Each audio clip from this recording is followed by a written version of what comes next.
বিসমিল্লাহির রহমানির রহিম। আমরা এখানে আজকে উপস্থিত হয়েছি গতকাল চট্টগ্রাম মহানগর স্বেচ্ছাসেবক কেন্দ্রিক জনাব মেধাদ হোসেন গুরু ভাই এবং জনাব ইঞ্জিনিয়ার জমির নাহিদ ভাই সিগনেচার থানা এবং ওয়ার্ড কমিটিগুলো গতকাল আমরা দেখতে পেলাম সোশ্যাল মিডিয়ার মাধ্যমে। সেখানে প্রথমত আমি থানা কমিটি বলতে চাই, এরপর ওয়ার্ড কমিটি। প্রথম যেটা বলতে চাই, বিগত থানা কমিটিতেও আমি গ্রামের প্রধান ছিলাম। আমার সঙ্গে আমার জয়েন্ট সুমন ভাই সদস্য ছিলেন সেই কমিটিতে। স্বাভাবিক এবার যেহেতু নতুন কমিটি হয়েছে, নতুন কমিটি আমরা সবাই আশা করি যে নেতৃত্বে প্রতি বছরই আমরা চাই যে 3 বছর পর নতুন কমিটি হোক, নেতৃত্বে প্রতিযোগিতা পাবে। সেহেতু গতকাল রাতে যখন আমরা বারবার করে কমিটি দেখলাম, দেখে প্রথম থানা কমিটি আমি দেখছি, পরবর্তী ওয়ার্ড কমিটি। থানা কমিটি দেখে তো আমার চোখ বড় হয়ে গেছে। বিষয়টা হচ্ছে যে আমরা যারা রাজনীতি করি আজকে এতটা বছর, প্রায় 22-23 বছর 40 বছর হয়ে গেছে রাজনীতি করি, এবং গত 17 বছর বেশি শেখ হাসিনার আমলে আমরা আমার শিকার, আমরা কারা নির্যাতিত। আমরা এই ময়নাগুড়ি পার্থক্য ওয়ার্ড আপনারা জানেন, বিএনপি নেতা কর্মীর আতঙ্ক, সেখানে বিশিষ্টের কী পরিমাণ অত্যাচার আমাদের এখানে হয়েছে 8 বছর পরে। কিন্তু সেখানে আমি যেটা দেখলাম, সিনিয়র জুনিয়রের কোনো বড়াই নেই। তারা তাদের ইচ্ছা মতো তাদের নিজের পকেটের লোককে, জুনিয়র একটা ছেলেকে উপরে দিয়ে রাখছে। তারপরে এখানে একটা বয়সের একটা ব্যাপার আছে, আগে সে কোনো পথ ছিল কি না। একটা কমিটি করতে গেলে 3টে জিনিস খেয়াল রাখতে হয়। প্রথম হচ্ছে দেখি, দ্বিতীয় হচ্ছে তার একটা আগে থেকে তার অবস্থান কী, তারপর তার নেতাকর্মী, তার সাথে নেতাকর্মীর কর্মী বান্ধব সে কিনা, এগুলো নিয়ে কমিটি হয়। কিন্তু আমরা যেটা দেখতে পেলাম, সেখানে সিনিয়র জুনিয়রের কোনো বালাই নেই, উল্টো সেখানে আমাদেরকে আরও আমি অন্য থানা ওয়ার্ডও একই দেখছি, যেখানে অনেকে অসম্মানজনক পদে অভিষ্ট করেছে। সেখানে আমি এই ব্যাপার তীব্র নিন্দা পরিবার জানেন। আর দ্বিতীয়ত, আমাদের পরে যখন স্বেচ্ছাসেবক দল মেধাদ হোসেন গুরু ভাই এবং রাশাদ ভাই কমিটি হয় 21 সালে, তখন স্বেচ্ছাসেবক দল করবে যে এই ওয়ার্ডে কোনো লোক নেই। তখন আমি দেখছি আমাদের আব্বাই হাসান মাহমুদের নেতৃত্বে, তার জোরালো নেতৃত্বে, এই আমার ডান পাশে বসা রনি, বাম পাশে নুরুজ্জামান বাবু, সুমন ভাই, আমাদের রিপন সহ তারা এই ওয়ার্ড 5 জন 10 জন 20 জন এভাবে করে এই মহানগর কেন্দ্রে প্রোগ্রামগুলো সাকসেস করবে। এরপর এটার সঙ্গে আস্তে আস্তে 50, 60, 70, 100, 200 পর্যন্ত তারা কর্মী নিয়ে গেছে। নিজের পকেটে টাকা খরচ করছে, শ্রম দিয়েছে, মামলা খাইছে, তারপর ফাইনালি শিখে হয়েছে। তখন একটা কমিটি হয়েছিল, রনি আহ্বায়ক রিপন সদস্য যেটা একটা কমিটি হয়েছিল। সেই কমিটি আমাদের আহ্বায়ক হাসান মাহমুদ, সদস্য কৌশিক চৌধুরী, 2 জনের যৌথ সিগনেচার কমিটি এই মহানগরে জমা হয়েছে। কিন্তু কারণে সেই কমিটির মোট আলোক আমরা দেখতে পাইনি। তখন আমরা বিভিন্নভাবে পরিবার জানিয়েছি, বিভিন্ন সমাবেশে ব্যাপার কথা বলেছিল, আজকে দিবে কালকে দিবে, দেয়নি। ইতিমধ্যে নতুন কমিটি, 8টি কমিটি হয়েছে, যেখানে মেধাদ হোসেন গুরু ভাই আহ্বায়ক, সদস্য ইঞ্জিনিয়ার জমির নাহিদ।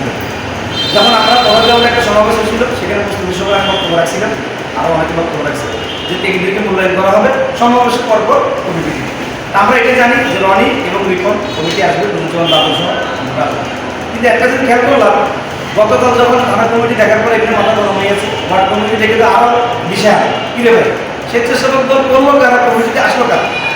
যে ছেলেগুলোকে আমি কালকে দেখছি, অনেকে আওয়ামী পুনর্বাসন কেন্দ্র, যেরকম আমি অনেকে আমাদের 2-1 জনের বিরুদ্ধে খুব জোরালো আমরা প্রমাণ সহ আছে, আমাদের সবার কাছে প্রমাণ আছে যে তারা আওয়ামীর সাথে জড়িত ছিল, আওয়ামী রাজনীতির সাথে জড়িত ছিল।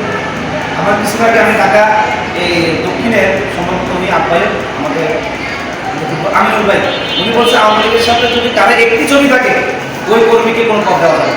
তো তাইলে এই সমস্ত ছেলেদের শত শত ছবি থাকার পরে তারা অর্থের মাধ্যমে পকেট কমিটি করছে, আমরা এই ব্যাপারে জোরালো প্রতিবাদ জানাই। এবং আগামী 72 ঘন্টার মধ্যে যদি এই কমিটি সংস্কার না করে, তাহলে এটা আজকে আমরা ছোট পরিসরে মিছিল করেছি,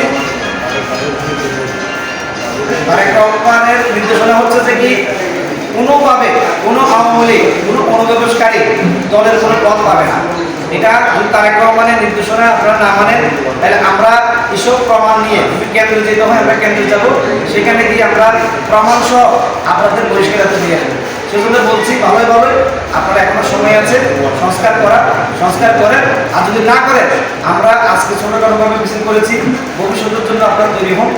আমরা ঢাকা চট্টগ্রামে আরও বিশাল বিশাল মিছিল করবো, প্রতিবাদ মিছিল করবো, পার্টির অফিসে যাবো, দরকার হলে বেলায়েত ইসলাম গুরু ভাই, ইঞ্জিনিয়ার জমির নাইট ভাই বাসার সঙ্গে মিছিল নিয়ে আমরা যাবো। আপনারা এখনো সময় আছে, ওনাদের কারণে আপনারা নিজেরাও বিপদে করবেন, কারণ তাদের যথেষ্ট পরিমাণ প্রমাণ রয়েছে, প্রমাণগুলো আমরা সাবমিট করলেই আপনারা বিপদে করবেন। আমি আর কি কথা বলতে চাই, বিশেষ করে এ থানা এবং এ ওয়ার্ড, আপনারা জানেন বিগত আন্দোলন সংগ্রাম, একেকার দেশ সরকার তারা এবং জনকন্যার জনতার মঞ্চ, সবচেয়ে বেশি আন্দোলন কিন্তু আমাদের একেকার কন্যার এই জায়গাটা হয়েছে, কারণ এটা হচ্ছে ঢাকা চট্টগ্রামের প্রাণ কেন্দ্র। তো সেরকম একটা নয়নগত করাতলি ওয়ার্ড হচ্ছে যে নেতা কর্মীদের উর্বর একটা জায়গা। সেখানে আমি দেখলাম যে একটি কোণা থেকে আর পাই সদস্য কেমন হবে ভাই, এখানে বিশ্ববিদ্যালয় কলেজ বিশ্ববিদ্যালয় বিশাল 50,000 ভোটার এদিকে, তাহলে এদিকের লোকগুলোর মূল্যায়ন করবো না। তারা আরেকজন আছে সাথে, আমি এটা নাম বলছি না, তার আরেকজন জড়িত আছে। আমরা শুনতে পাচ্ছি সে তার নিজের পকেট ভারী করার জন্য, নিজের দল ভারী করার জন্য সে কমিটিগুলো সাজাইছে। হ্যাঁ, আমরা তার বিরুদ্ধে তীব্র নিন্দা জানাই এবং প্রতিবাদ জানাই।